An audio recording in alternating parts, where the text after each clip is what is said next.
Tu veux acheter en Thaïlande sans te planter? Dans une autre vidéo, je t'ai montré les bases pour pas te faire avoir. Mais là, je vais te montrer les erreurs que font encore tous les étrangers, même ceux qui pensent être malins. Certaines vont te faire sourire, d'autres vont te donner envie de pleurer. Alors accroche-toi et écoute bien parce que cette fois, on parle terrain réel. La première erreur, c'est croire qu'on est plus malin que le système. Celle-là, je la vois tout le temps. Le gars arrive en Thaïlande, il a regardé 3 vidéos YouTube et il se dit « Moi, je vais pas me faire avoir, je connais le truc. » Sauf que voilà le problème. Ici, la Thaïlande, c'est pas l'Europe. Le système a ses règles, ses codes et surtout ces gens. Et toi, tu es un étranger. Tu crois être malin? Ok, c'est cool, mais souvent, c'est exactement ceux-là qui finissent par se faire avoir. Alors, retiens bien une chose. Tu as beau être sûr de toi ici, le plus malin, c'est pas celui qui croit l'être, c'est celui qui observe, qui vérifie et qui reste humble.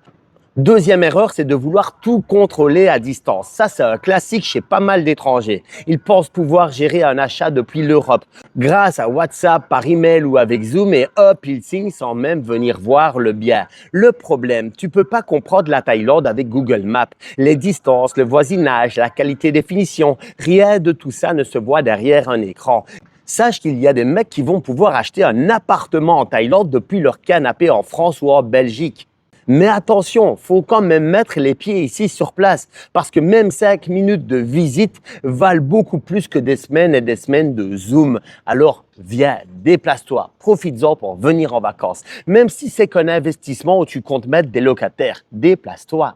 Erreur numéro 3, c'est penser que l'argent règle tout. Alors là, je le vois tout le temps aussi. Le gars arrive, portefeuille bien rempli et il se dit pas de souci, je paye et tout ira vite et bien. Sauf que ici, l'argent, il ouvre pas toutes les portes. La Thaïlande, c'est un pays de code, de respect et de timing. Payer vite, ça ne veut pas dire que tu passes devant tout le monde ou que les documents vont magiquement apparaître. Garde en tête qu'ici, le respect et la patience comptent plus que le cash. L'argent, c'est utile, mais c'est pas suffisant. Quatrième erreur, acheter sur un coup de cœur. Celle-là, elle est redoutable. Le mec arrive, il voit la mer turquoise, le coucher de soleil et le vendeur qui sourit tout le temps. Et boum, il signe. Tout de suite sur le coup de cœur. Sauf que l'émotion, ça coûte cher. J'ai vu un abonné acheter un condo. Parfait selon lui, parce qu'il avait flashé sur la vue. 3 semaines plus tard, il emménage et il découvre qu'il y a une boîte de nuit dans la rue juste derrière son condo. Et tu sais quoi? La nuit, c'était boum, boum, boum. La morale, ton cœur, tu le gardes pour l'amour. Parce que pour l'immobilier, il faut utiliser ta tête. Il faut respirer, observer et vérifier. N'aie pas peur de revenir au milieu de la nuit, de la soirée, du matin, très tôt, à tout moment. Plusieurs jours différents de la semaine quand tu veux acheter. Repasse dans le quartier encore et encore. Sois sûr de toi. Et si l'agent immobilier te dit que vous êtes 10 sur le coup, eh ben, tu sais quoi? C'est pas grave, te presse pas. Si c'est pas pour toi, il y en aura un autre pour toi. Mais la plupart du temps, si l'appartement est mis en vente depuis 6 ou 9 mois et qu'il dit que vous êtes 10 sur le coup, j'y croirais moyen. Et que tu es peut-être même le seul qui est venu depuis des mois. Donc t'inquiète, tu as le temps.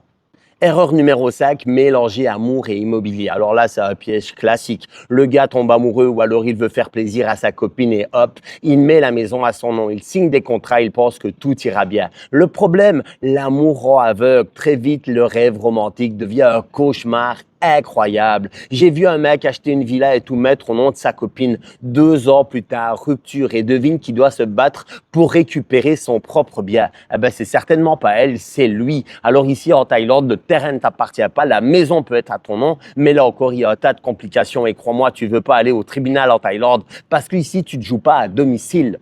Alors, moralité, l'amour, c'est beau, c'est fragile et ça se gère avec le cœur. L'immobilier, c'est solide, ça se gère avec la tête. Si tu mélanges les deux, prépare-toi à pleurer. Erreur numéro 6, vouloir recréer l'Europe en Thaïlande. Oh là là, ça, je le vois tout le temps aussi. Certains veulent leur maison avec clôture, pelouse, façade, style un peu provençal, mais ils le veulent ici en Thaïlande. Résultat, ils dépensent une fortune, ils vivent dans un décor parfait, mais totalement déconnecté du pays et de son quotidien. J'ai un exemple, il y a un expat qui construit une villa européenne dans un coin magnifique mais isolé. Super vue, parfait pour Instagram, mais galère au quotidien. Courses, école, transport, il passe plus de temps dans la voiture qu'à profiter de sa maison. La morale, ici, il faut t'adapter, il faut pas coloniser. Si tu construis une Europe miniature, tu gagnes en déco, mais tu perds en confort, en praticité et beaucoup d'argent.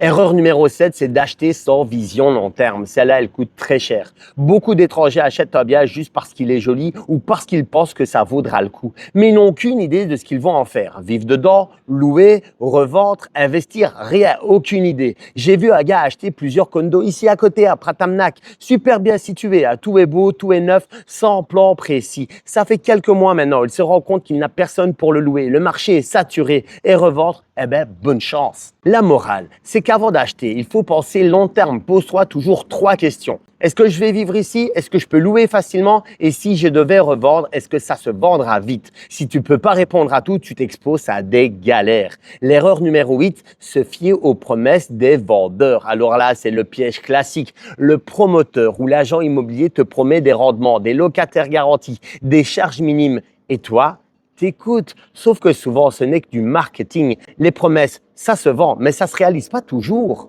Je te donne un exemple. Raconter qu'on lui avait promis 10% de rendement garanti par an. Il a signé, payé et 3 mois plus tard, toujours 0 locataire. Le promoteur est indisponible, le contrat, il est certainement pas à la faveur de l'acheteur.